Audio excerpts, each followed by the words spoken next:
Slavery is back.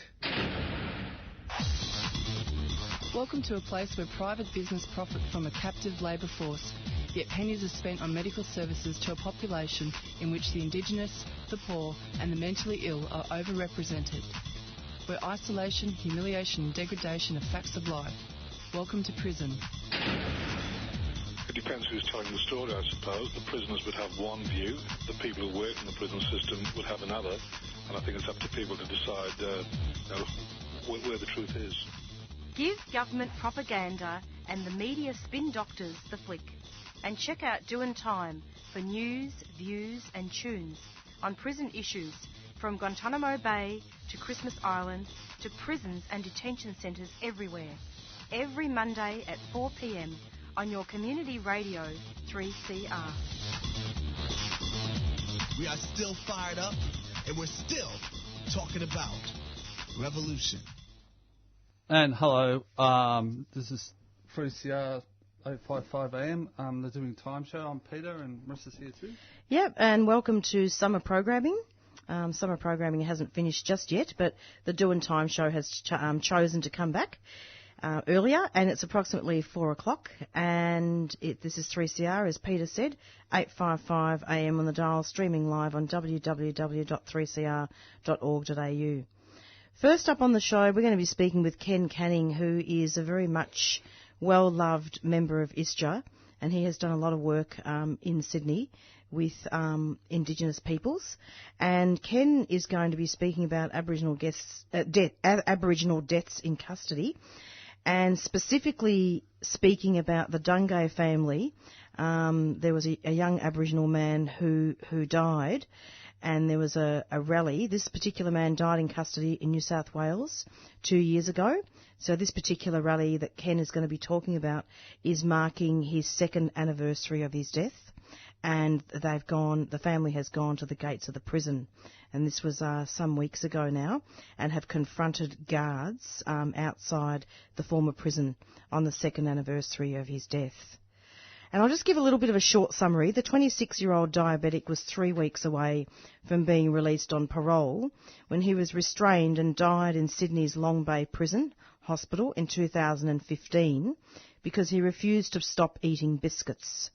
His grieving family is now waiting for an inquest into the matter, which will be held in July 2018. So we're hoping to speak to Ken about that and talk about what's going to happen with the inquest. And then second on the show, we'll be speaking with Kot, who is from the Sudanese Association of Victoria.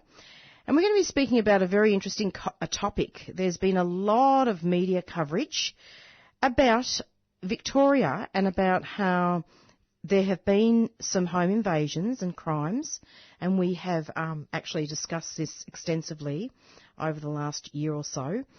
However, it appears that the Turnbull government, Malcolm Turnbull specifically, has been scapegoating the Sudanese and saying that there are gangs in Victoria and that they're mostly the people that are committing the crimes.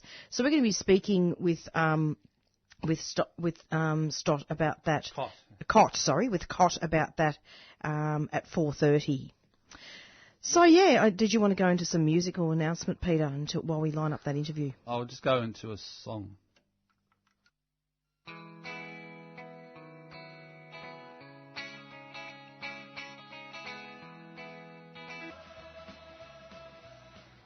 And you're with 3CR, we're just waiting for that song to fade away.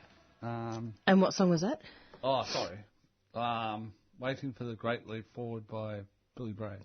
And on the line, we've got Ken from ISJA. How are you, Ken? Hi, Ken. Good, thanks. I was just having a bit of reception problems with my phone, but fine now. Oh, yeah, the delights of mobile phones, huh? It wasn't Vodafone by any chance, was it? No, it's with Telstra, and Glebe's a bad spot for Telstra. That's all right. It's all the same. Yeah. Ken, well, I was just talking on air about what happened about the second anniversary of Mr. Dungay, the Aboriginal death in custody. Can you just let listeners know what's happened and give us a little bit of background and talk a little bit about the rally? What's his name? I was David Dungay Jr. here. That's it, David Dungay Jr. Yeah. So what's happening with him at the moment? What happened with the death in custody? Well, there won't be a coronial inquiry, would you believe, until till mid-June, July, 2018. This will be some 2.5 years after his killing.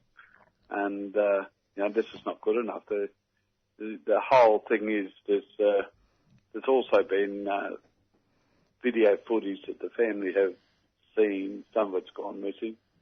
He was also removed from one cell where they had video footage, and in the cell where he actually died, there was no CCTV.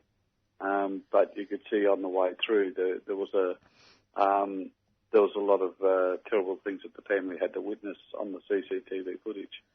So, typical corrective services, drag it out until the public forgets about it, and have some of the relevant information go missing.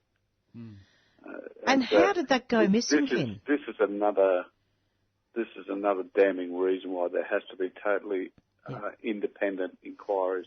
We can't have prison officers or even police investigating prison officers. They belong to the same club. Yes. We have to have some legal minds in there. We have to have Aboriginal people in there on the inquiry to ask the relevant questions.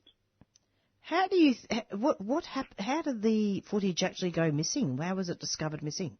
Well, they won't make any statement. But now the Latona, David's mother, was viewing it with family members, and there's some of the younger ones are very cluey with technology, and they saw that the time, the numbers, and that didn't match up to the footage they were watching. So there was some that was a large chunk had gone out of there.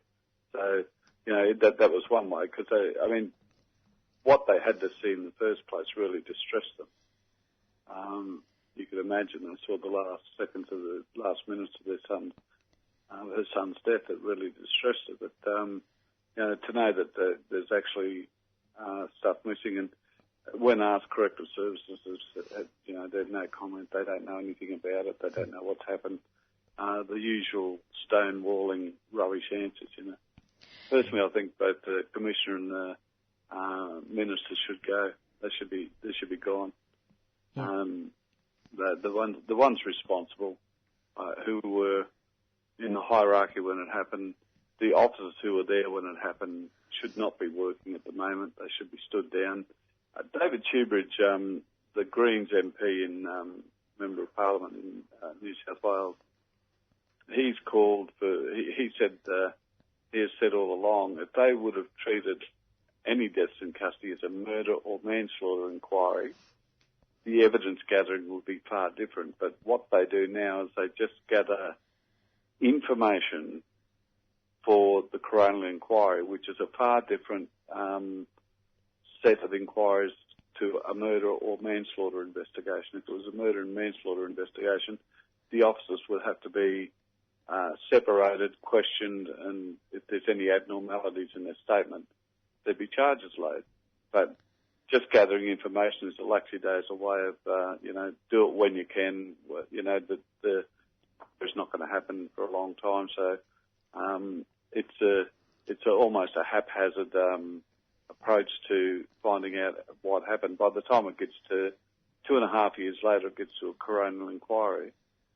Well, already we see this stuff gone missing. What's going to happen by the time it gets to the inquiry?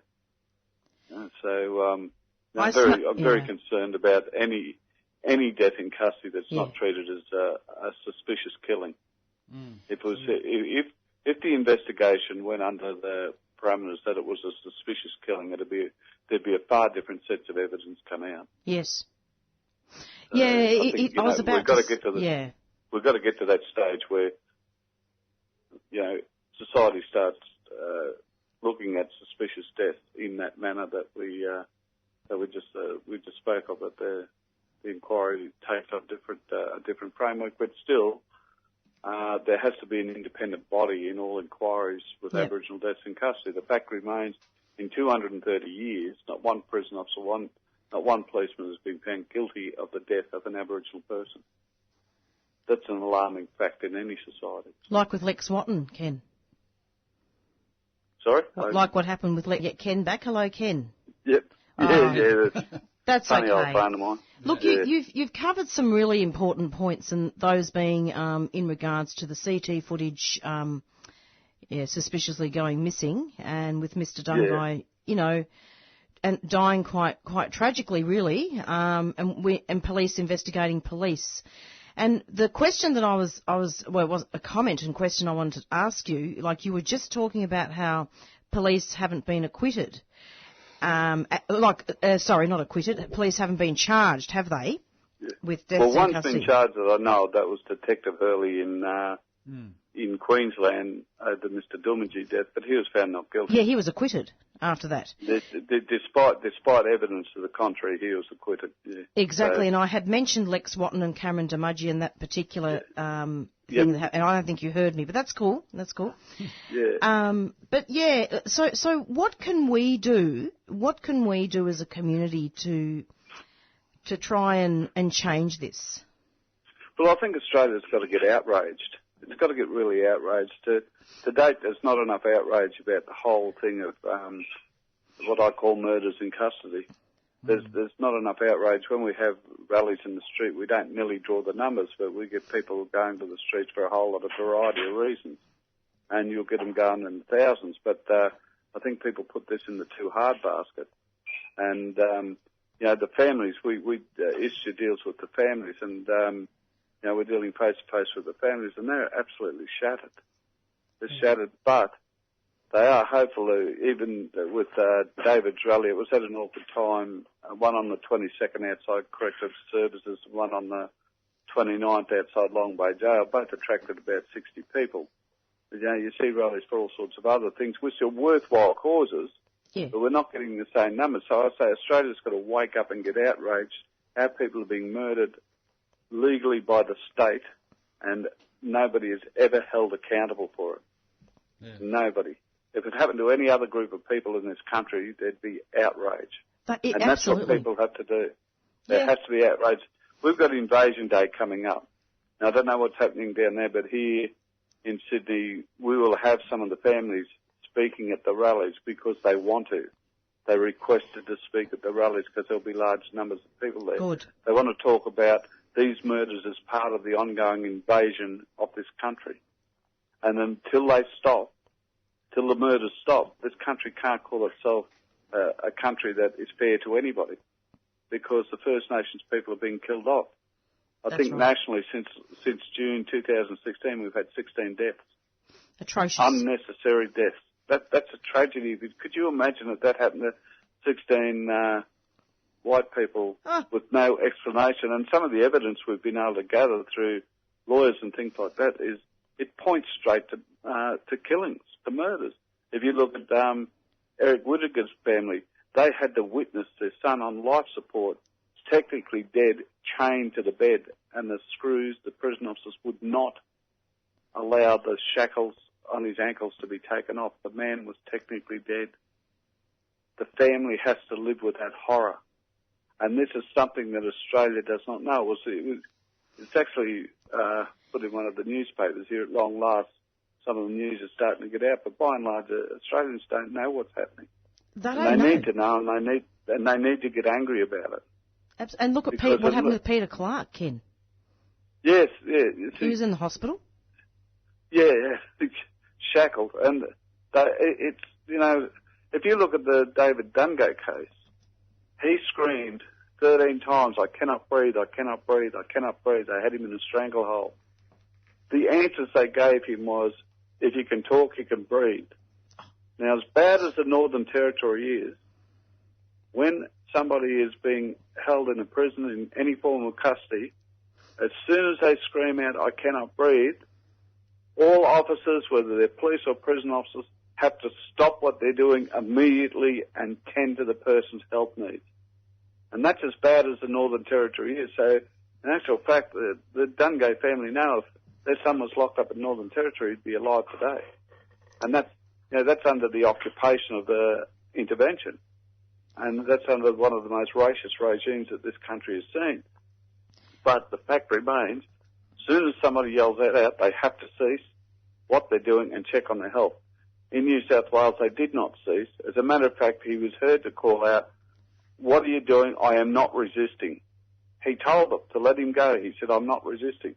The disgusting thing was David Dungay suffered from blood sugar levels problems. His blood sugar had hit a low.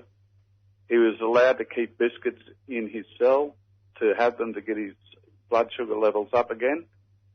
He was eating biscuits and the screws wanted those biscuits.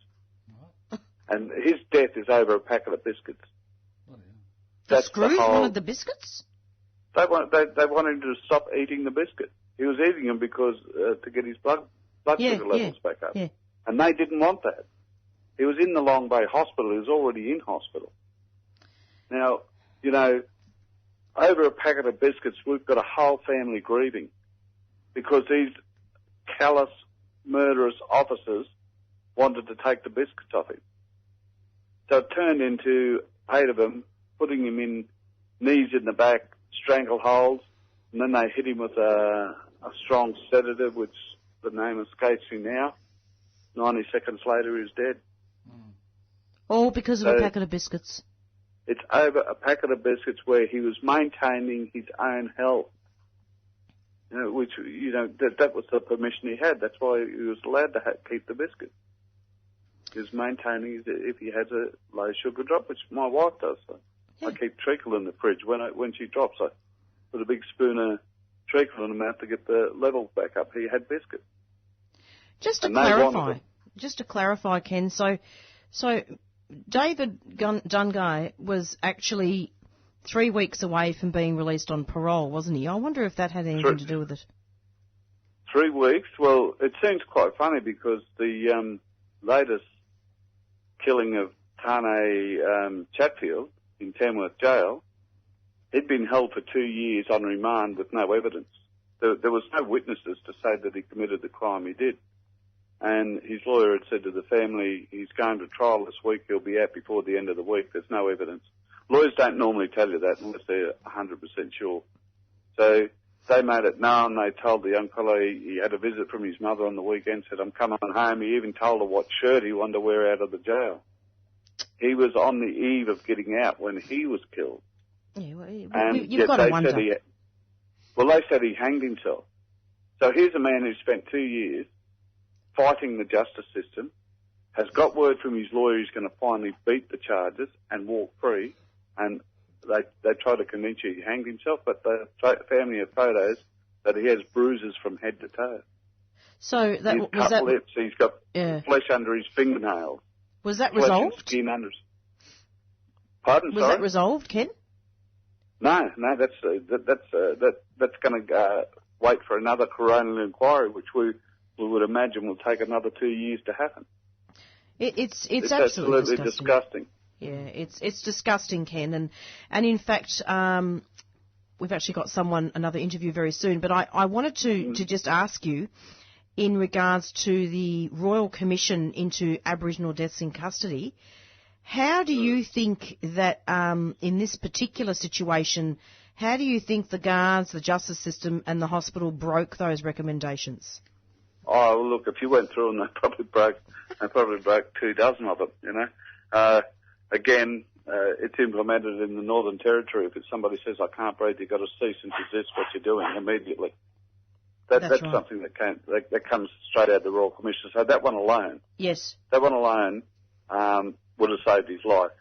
There's a whole other issues. The issue of the biscuits. He was, diabetic. Occupational health and safety. He was allowed. He had permission to have those biscuits. So the screws themselves made the decision they would take them off him. They provoked. So there's a whole, and to take him out of a cell that had CCTV into the cell he died that had no CCTV flew in the face of all recommendations in the Royal Commission. Flew right in the face. So you could pick any number they've breached. My wonder is, and I don't want to digress off the subject, but the subject's coming up and up more and more often about treaty this, treaty that. Well, that's not. I do not want to sign a treaty with a bunch of murderers. Mm-hmm. I don't even want to look at a treaty while you've got people murdering our people. Mm. And I know there are good intended people who want to have a treaty. They have it for probably the right reasons. But my individual thought is while our people are being murdered by the state, I don't want to look at a treaty. They've got to stop killing us first before we could even talk to them. Well, we have to fix things. We've got to be able to really look at the Invasion Day issues as well. I mean, in Victoria alone, you've got, the government, the federal government that's trying to monopolise and stop, how the councils didn't want the ceremonies anymore, the citizenship ceremonies. Yes. And the Turnbull government got upset about that. They didn't want them on Australia Day, so-called Australia Day. There's something intrinsically wrong. There's something really intrinsically wrong with Turnbull. I was looking at some of his statements when some statues of Cook and Macquarie got graffitied here in Sydney, and he called it Stalinist-like behaviour. He named it Stalinist-like behaviour. I mean, that's absolutely ridiculous. Yet he didn't mention anything about the atrocious amount of deaths in custody. Nor has anybody mentioned that when the late Eddie Mabo's gravesite was painted with racist words and swastikas. Nobody mentioned that from our political spectrum. That's there was exactly a doco on that recently, so not one of those gutless politicians got up and stood up for the family of the late Eddie Mabo when his burial site was desecrated, but they go all stupid over a couple of lost white people who accidentally got into this country. It's all connected, Ken. It's all interconnected. He doesn't look. Turnbull doesn't even know his own history. The guy, I've said it before and I'll say it again. He's either brain dead or he's on drugs. Well, he should put himself into rehab and get a life. Seriously, this man is walking around with that idiotic grin on his face. I swear he's stoned because he doesn't know what he's talking about. To make that ludicrous statement, this is Stalinist-like behaviour. By the way, under the Stalinist revolution, there were tens of thousands of people killed. Here we had a couple of kids who I don't even know whether they were kids. A couple of people graffitied some statues and he makes a comparison. I know. I mean, this guy's got to be a total moron. It's a bit crazy. And Ken, we'll have you back pretty soon actually, because I wanted to chat to you a little bit more about that. But pretty soon we're going to be going on to our next interview. But thank you so much, Ken, for coming onto the show. It was lovely to have you. Yeah, it's great to have you. And no apologies to Malcolm neither. No. Good old brain. Oh dear. Thanks so much. Okay. Thank you. Take care. Bye now. Bye-bye. Bye. And that was Ken Cannings from the Indigenous Social Justice Association in Sydney, speaking about Aboriginal deaths in custody and looking at one of the latest deaths in custody, Mr. David Dungay, and his unfortunate and tragic death. So watch that space. We'll just go to an announcement now. Yep. 3CR is a community radio licence holder. What you hear on community radio is governed by the Community Radio Codes of Practice. The Codes of Practice cover matters relating to program content, including local content, news, current affairs, Australian music, programs for children, and the responsibilities associated with broadcasting by and for the community. They also cover aspects such as community access and participation in the operation of this station. Copies of the code are available from the 3CR website. Go to 3cr.org.au/who we are.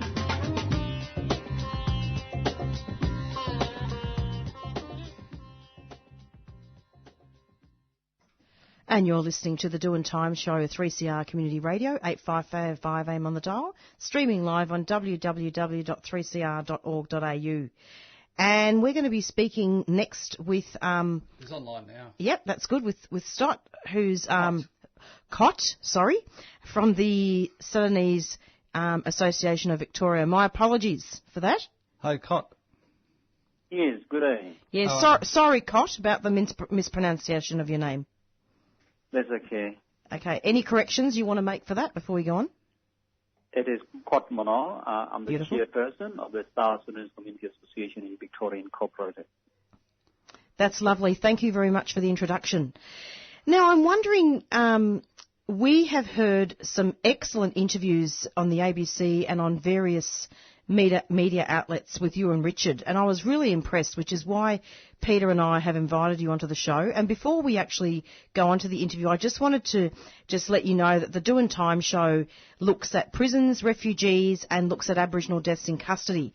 And we are particularly focused on working with people from minority groups and people who are persecuted. So I just wanted to give you a little bit of background about what we do. Thank you very much for the briefing. No, that's great. So I'm wondering now, the Turnbull government is using the Sudanese community as a political football, and I believe that there's been a few home invasions and a few crimes, and we have to feel sorry for the victims. I'm not saying that, and that's been happening in Victoria. But apparently the Turnbull government has been demonising these young people and saying that there are youth gangs. Can you talk a little bit about that? Thank you very much for inviting me on the 3CR radio. The issues that are affecting young people within South Sudanese community largely, and probably maybe some other Eastern African countries, I wouldn't describe them as gang, and that is not reluctance on my part, and it is simply because I am on the ground and knows facts. I'm not unlike Turnbull or Dutton, who are in Canberra, not in Melbourne, and nowhere near the community. I can speak from the facts. Yes, in fact, there are young people in a corridor, a number of young people who have done home invasions, and we sympathize with the victims of those offending. But what the federal government need to understand is that the root causes of young people issues rest on drugs and alcohol. They rest on a lot of unemployment services and young people having too much time to their own, and then falling through tracks of fear influence and fear pressures. And then at the same time, dropping out of school, and time over, we have often tried to advocate, including in February this year, we provided submissions to the Federal Settlement Inquiry into migrant youth settlement experiences, and nothing has come out of that except that they are looking at lowering the deportation age to 16 rather than trying to pump in a number of resourcing to try and support these young people and get them off such sort of life and intervene with early intervention method. So we think this is politically motivated. One is we have state elections coming up in November this year. We have an election coming up. And this is not the first time. The first time it was done by Kevin Andrews when a South Sudanese young man was murdered in Noble Park in 2007. Kevin Andrews went public and said, Sudanese are the problem, they're not integrating, which is pretty much what Dutton and Turnbull are doing. So it is a repetition of the history, and often they ignore the basic facts that as federal leaders and national leaders of the country, they have a bigger responsibility to play, and instead of looking at the issues at the lenses of race, they should actually be looking at practical methods to try and address, because they have resources necessary to address these issues. On the second note, we're realizing that a lot of young people who are causing these sorts of issues were actually born here, so they know that they will never be deported. And Dutton can never do anything because they are Australian citizens by birth, or some of them have already acquired Australian citizenship through their parents or guardians. So a lot that we meet on the street say that, look, I can do what I do, but I'll never be deported. So what Dutton is saying does not make sense to me unless it is actually going to deport Australian citizens who are black South Sudanese people in that regard. Then obviously he might be correct if he is asserting that view. So these are disillusioned, out of touch young people, significantly affected by drugs and alcohol, and are falling through influence of peer pressure, disengaged, no employment. And there are a number of them, and often when they are moving together, they mislead themselves. They just need one or two or three, misleading the whole cohort of group, which could be 6 or 7 or 8 or more than that, and then they just end up doing wrong things. I'm wondering, though, and perhaps you can help with this, isn't it true, though, that it's also white people that are committing these crimes? I mean, it appears that it looks as if the government's saying it's just Sudanese people, but there's white people committing these crimes as well. There are a lot of white people over the weekend there was a group of white Caucasian young people of 100 plus in Torquay who went on a rampage, and this was covered by ABC, but you would never hear on a headline so that there were white Caucasian young people. So it is everywhere. What happened, obviously, is that when there is a small incident, it is magnified by the media, and often race seems to be one of the cards. And I think for many people who have lived in Australia and knows the history, and this history speaks for itself. We know, for example, if these are Aborigines or Black African or South Sudanese, we tend to think that they are the problem. But if it is a crime committed by other accepted race or white Caucasian young people, we think and tend to describe them as young people, and probably maybe just don't give it the headlines that is necessarily given to the headline committed by young people. The other important point that I want to make is the crime data is out in the public, and the crime data does show that a lot of young people who commit the most crimes are actually Australian-born. And that is not to say that all those Australian-born are South Sudanese. Majority of them would be from mainstream communities, probably maybe white Anglo-Caucasian community. And they ignore that basic fact and shift the blame on race. Yeah. Like racial profiling, basically. It is racial profiling if you look at it, because if you single out a tiny community with very, very small number of population in the Australian society or Victorian community, and not only that, there are very, very many vast number of South Sudanese who are law-abiding, very good, and so is it the same with East African or African community? If you take the percentage of young people, in fact, you can look at the crime data. I've had a privilege of looking at the parole board, the Parkville, Munsbury reports, and the parole board look at the records. Let's say, for example, if there were 56 young people that were charged, yes, maybe 20 or 20 plus or 30 plus would be South Sudanese. If you calculate, obviously, on face value, you would take it that 40% would be from Eastern African countries, but that 40% would be reflective of the number of young people committing offences and locked up at the juvenile detention. Equally the same, if you look at 30 plus or 40 and a bit, it is not reflective of a community that is probably more than 45,000 in Victorian community, for example, based on, Bureau statistics, which was recently done. So it is a tiny drop. You look at the other crime and the other number of population of the Anglo-Celtic background who are committing similar offences, none of it appears in the media as much as it is covered. That's true. And clearly there's a big problem with debate and political leadership in this country. Big one. You wouldn't imagine for a moment that a leader who should be focusing on national issues like Mr. Malcolm Turnbull would lower his standards so much that he would fall into these sorts of better law debate rather than obviously, and I think Richard was quite right in saying that he should man up, in a sense to say that, he should surely try to approach it, as a leader trying to find solutions rather than pointing fingers at the state government. When the state government is doing the very best it can by investing resources to find employment pathways for young people, to find interventions. And there are, for example, the state government has provided funding to a number of African community groups to find employment opportunities for young people, help them with career pathways, help them with, CV writing, mentoring skills. And not only African communities, there is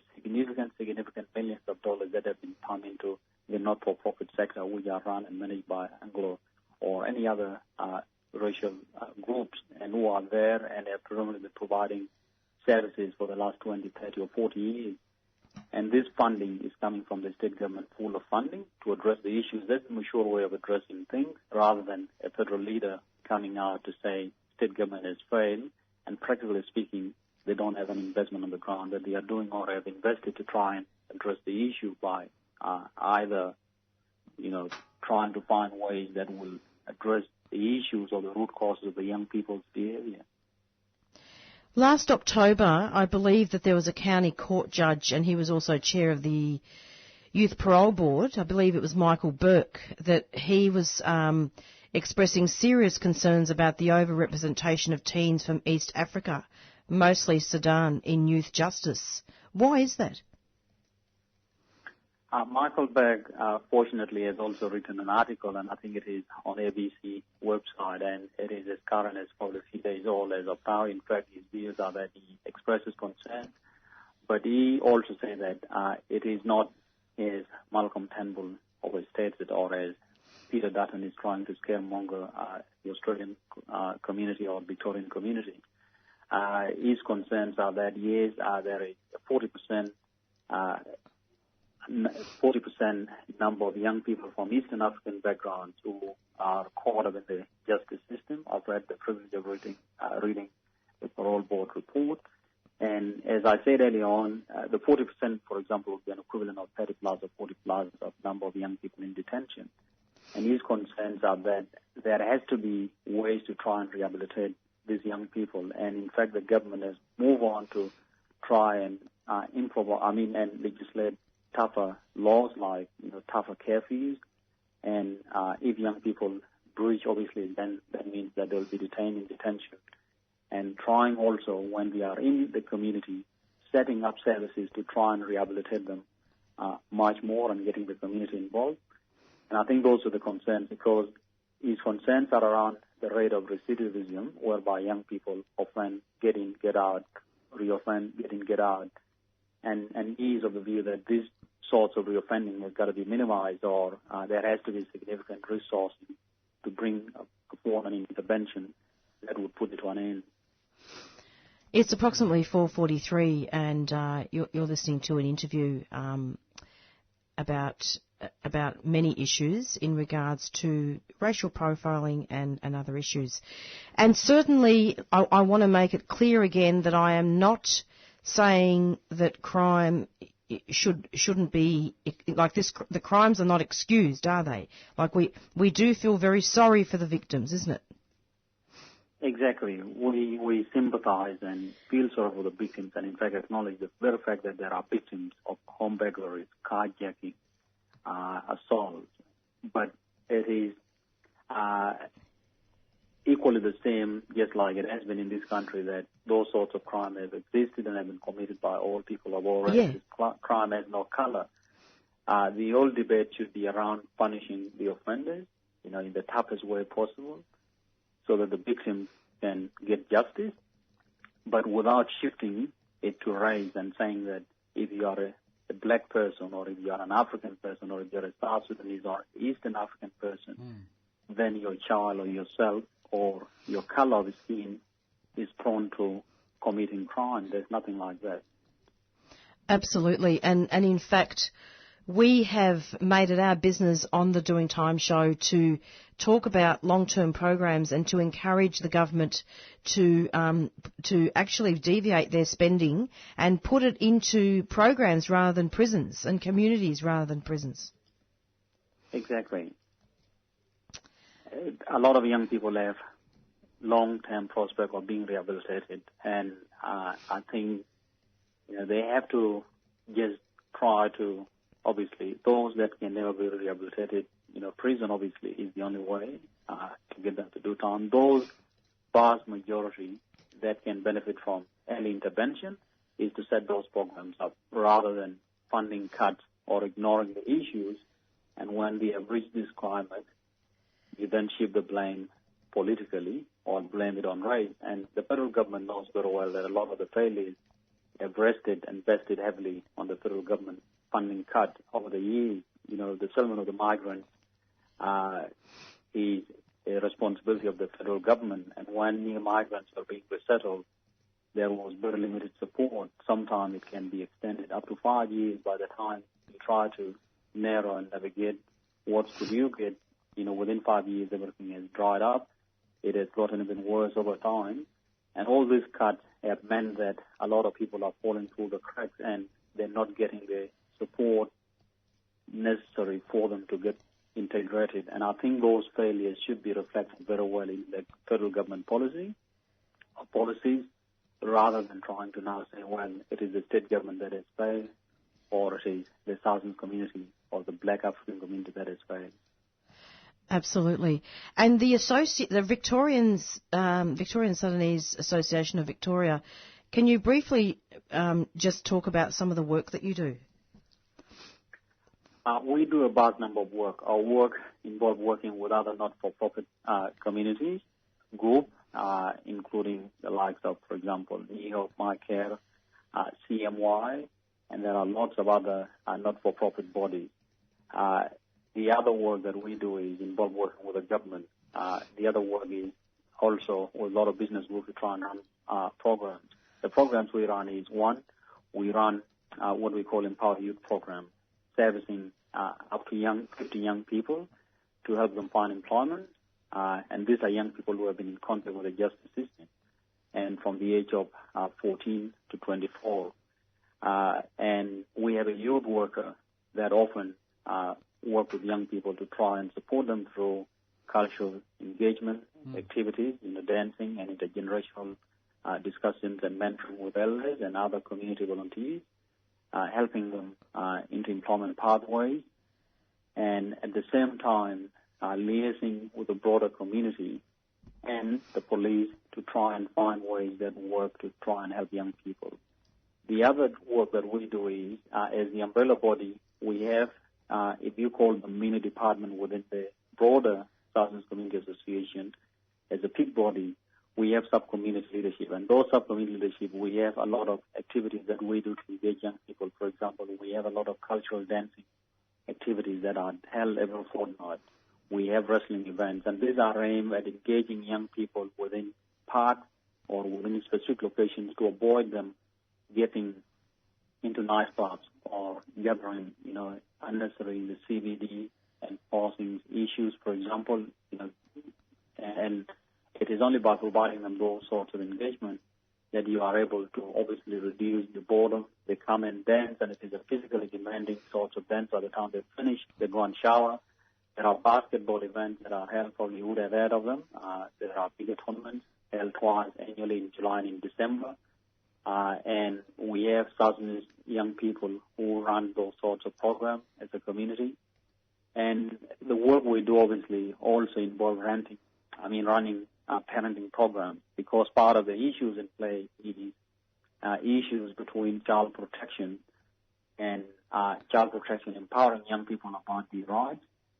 Not currently, but historically, this has been the trend where young people say these are our rights, but they also forget the responsibilities. And often when the parents try to approach them and tell them things, they will say, well, in this country I have a right to have this, to do this, to do that, to do this, to do that.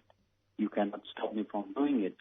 So it is trying to empower parents and also trying to talk with the young people about their responsibilities, and also empowering the parents about their rights and how they can be assertive and also be effectively good at parenting. We have a person who is a PhD holder and has a PhD in parenting, and that is his expertise, Dr. Santina Tim. He is South Sudanese, and these are some of the things that we've done. We also have, soccer competitions which are run annually, and we also have weekly club training as well. It is just that the community is broad. There are a lot of volunteers doing all what they do.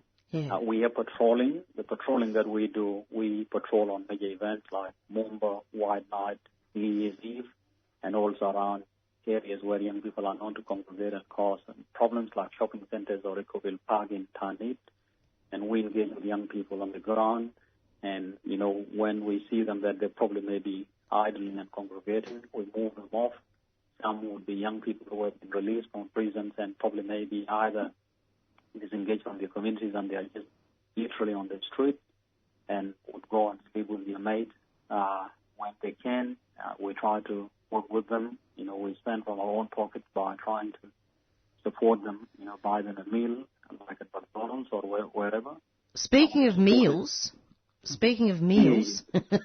yeah. Sorry to interrupt, but that's fantastic. You've given a very wide array of programs, and that's a good thing, considering that there wouldn't be much money. But speaking of meals, which politician was the one that said that Peter Dutton was saying that people are scared to go to restaurants because Africans are following them home?